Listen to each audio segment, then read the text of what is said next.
the Grade 2 Rebel, race number 11 from Oaklawn Park, mile and a 16th on the dirt with a bunch of Kentucky Derby points on the line. The number 1 Bravaro will not run, so we'll have 9 horses headed to the post here. Your favorite is going to be the number 4 Blackout Time. Last time we saw this horse was a second place finish to Ted Noffey at Keeneland. You also have a Baffert in here, the number 2 Litmus Test, who Aaron said was the best Baffert currently on the trail, running as well. Where are you going on top, Aaron?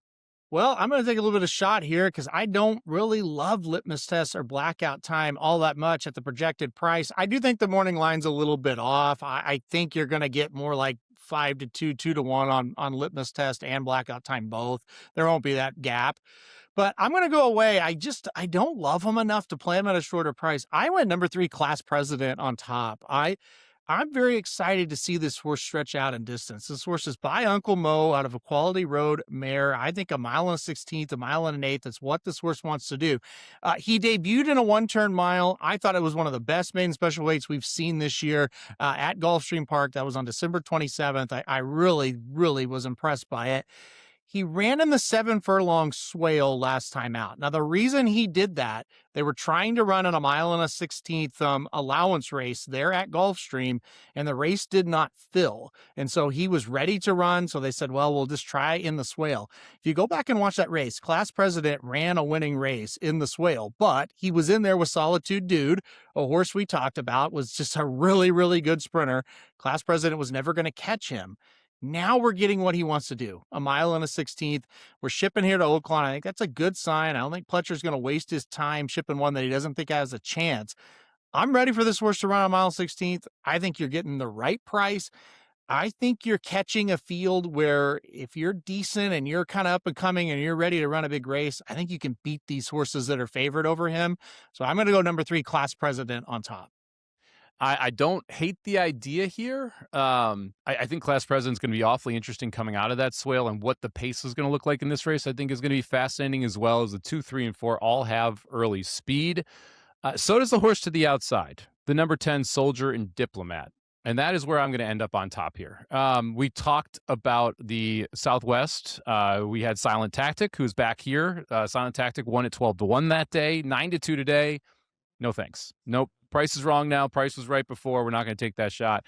But the 10 Soldier and Diplomat, I think, ran a really good race, and I don't think is necessarily getting enough credit for that race. Was forwardly placed in a race that's set up for a closer. That's why we took Silent Tactic.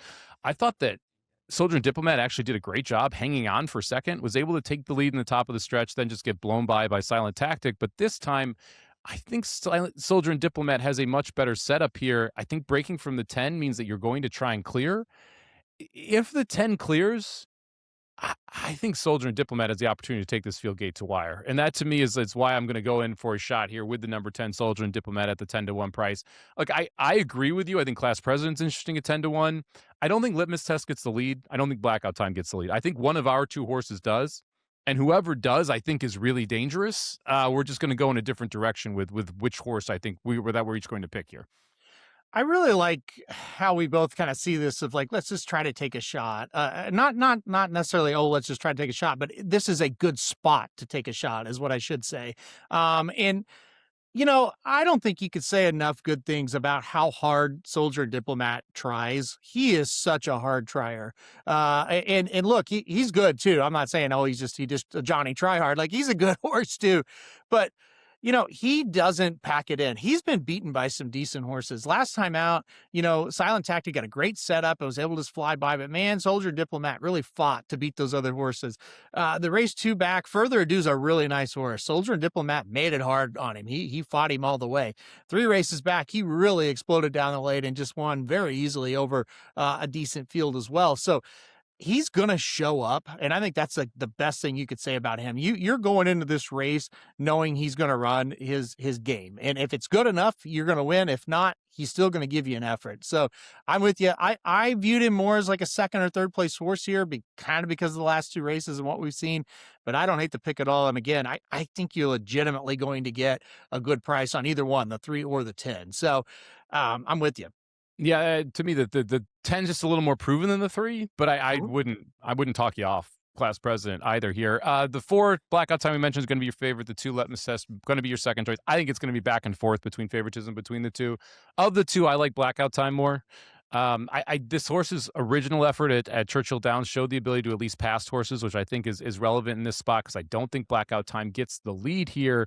It ran second to Ted Noffey last time out, did beat Litmus Test in that race. What's your take on the 2 and the 4 here? And I know you're not picking either on top, but who do you prefer between the two favorites? That's funny because I prefer the 2 a little bit more over the 4 here. With Blackout Time, the thing I worry about, we haven't seen this horse in a while. Like, it's October 4th, the last time we saw him. He had to scratch out of the Breeders' Cup Juvenile. Now, that was kind of a controversial thing. Kenny McPeak said there was nothing wrong with him. The vet at Del Mar was kind of harsh, is what people said on the backside. But a lot of horses scratched that trainers got mad about. So I don't know what the real story is there, but that's a long time, but between races. So I almost think, will we see the best of him next out and not in this one? So I was a little bit leery of that. Litmus Test, I am squarely on the fence with. I think he's decent. I'm just not sure that he's like upper level. I think he might just kind of be a mid-level type of horse. And I'm talking about contenders to win the Kentucky Derby, not just overall scheme of things. Like I'm unsure about him. I would not be shocked if he wins this one. I would be a little surprised, honestly, if Blackout Time wins. I won't be shocked if Litmus Test wins this one. His Los Alamitos Futurity was pretty good. He didn't beat much, but I thought it was good. His race 2 back, the Breeders' Cup Juvenile, I thought that was his best race because before then, like 3 back in the Breeders' Futurity, he set the pace and he kind of was not competitive. He made a move on the turn in the Breeders' Cup Juvenile, stalking the pace. He made a move I thought he was going to win. Now he didn't. He got 4th, and that's all that really matters, right? But that move was solid. You saw the same kind of move in the Los Alamitos Futurity. I think that's what he wants to do, stalk, make a move on the turn, and hope to be good enough. So he wouldn't shock me. He's one I wouldn't talk you off of. Blackout Time, I'm just a little bit leery of in this spot specifically. Litmus Test is like Madacat Road. Like that's Feels like that. the comp to me. Yeah, Where it's like over. the horse going to try hard. I'm just not sure he's this cut. So we'll see what happens with Litmus Test. Hard for me to want to back again. A Baffert I think is going to be over bet where all the successes really come in California. Should mention Silent Tactic and Rancho Santa Fe here. Silent Tactic, the price isn't right for me. I'd want double digits again. We're not going to get double digits. 9-2. That horse is going to get bet because of that win last time in the Southwest. Rancho Santa Fe 12-1. At least a little interesting, but it's hard for me to really get overly excited about this horse after the last 2. What about you on those 2 horses? I think Silent Tactic has a shot, no doubt about it, but I'm with you.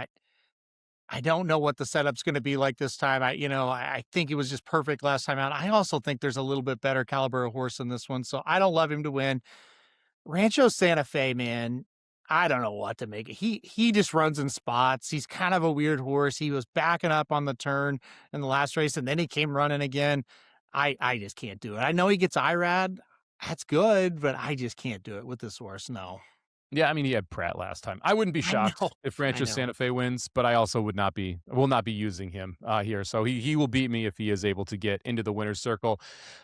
That's race number 11 from Oaklawn on Sunday, the Grade 2 Rebel. Number 3, Class President for Aaron, 10-1. And number 10, Soldier and Diplomat for me, also 10-1 on the morning line. Looking for prices there in the Rebel.